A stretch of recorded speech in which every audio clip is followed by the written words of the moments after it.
नमस्कार, MP news cast में आपका स्वागत है। मैं हूं आपके साथ दीप्ति भटनागर। आइए शुरुआत करते हैं दिन भर की कुछ खास खबरों के साथ। कटनी सिद्धपीठ जालपा देवी मंदिर में चल रही श्रीमद् भागवत ज्ञान यज्ञ में श्री कृष्ण रुक्मिणी विवाह का प्रसंग सुनाया गया। छठे दिन व्यासपीठ पर विराजमान कथावाचक किशोरी वैष्णवी गर्ग जी ने रास 5 अध्याय का वर्णन किया। उन्होंने कहा कि महारास में 5 अध्याय हैं। उनमें गाए जाने वाले पंचगीत भागवत के 5 प्राण हैं। जो भी ठाकुर जी के इन 5 गीतों को भाव से गाता है वह भव पार हो जाता है। उन्हें वृंदावन की भक्ति सहज प्राप्त हो जाती है। कथा में भगवान का मथुरा प्रस्थान, कंस का वध, महर्षि संदीपनी के आश्रम में विद्या ग्रहण करना, काल्यवन का वध, उद्धव गोपी संवाद, उद्धव द्वारा गोपियों को अपना गुरु बनाना, द्वारका की स्थापना एवं रुक्मिणी विवाह के प्रसंग का संगीतमय भावपूर्ण पाठ किया गया। कथा के दौरान किशोरी जी ने कहा कि महारास में भगवान श्री कृष्ण ने बांसुरी बजाकर गोपियों का आह्वान किया और महारास लीला के द्वारा ही जीवात्मा परमात्मा का ही मिलन हुआ। महारास में स्वयं शंकर भगवान पहुंचे। जीव और ब्रह्म के मिलने को ही महारास कहते हैं। गुरुवार को सुदामा चरित्र का प्रसंग सुनाया जाएगा। कथा का समय शाम 4 बजे से हरि इच्छा तक। मुख्य यजमान पंडित महेश पांडे, श्रीमती अर्चना राकेश पांडे, श्रीमती रीना रोहित पांडे एवं पांडे परिवार ने आप सभी कटनी बसियों से जालपा माता मंदिर आकर कथा श्रवण करने की अपील की है। जब तुम कलियुग में प्रकट होकर के हमारे पद गाओगी, हमारे गीत गाओगी, तो हम निश्चय ही तुम्हारे लिए प्राप्त हो जाएंगे।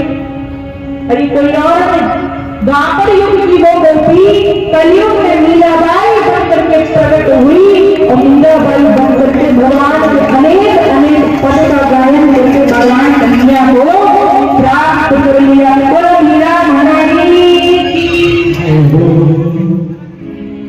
देखो भगवान इतने कृपालु है, इतने करुणा निधान है, जो भी भगवान से एक बार शरण लगा ले।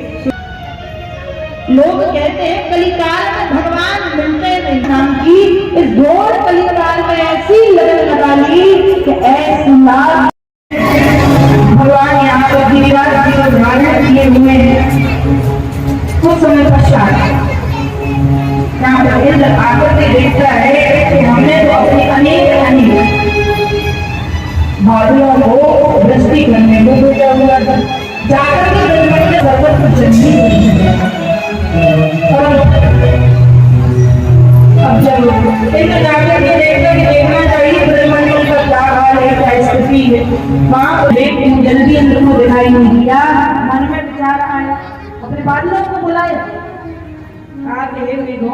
हमने तुमसे कहा था कि यहाँ पर तबाही लाने का प्रयत्न किया है, परंतु इंद्र कहते यहाँ करके जल्दी नहीं कहा गया सब। और यहाँ पर कुछ दिखाई नहीं दे रहा कि तुमने दृष्टि की है या नहीं की है। इसी समय नारद जी महाराज इंद्र के पास में आ जाते हैं। इंद्र कहता है, देखो नारद जी, आपने हमसे कहा था कि ब्रजमंडल में आपका पूजन बंद करके और नंद के लाला ने गिरिराज का पूजन आरंभ कर दिया है। यहाँ पर हमने अपने मेघों को भेजा, परंतु मेघों ने न जाने सब जल कहाँ चला गया। इंद्र कहता है कि हमें तो कुछ समझ में नहीं आ रहा। नारद जी महाराज कहते हैं कि देखो इंद्र, तुम मूर्ख हो, तुम्हें बुद्धि नहीं है।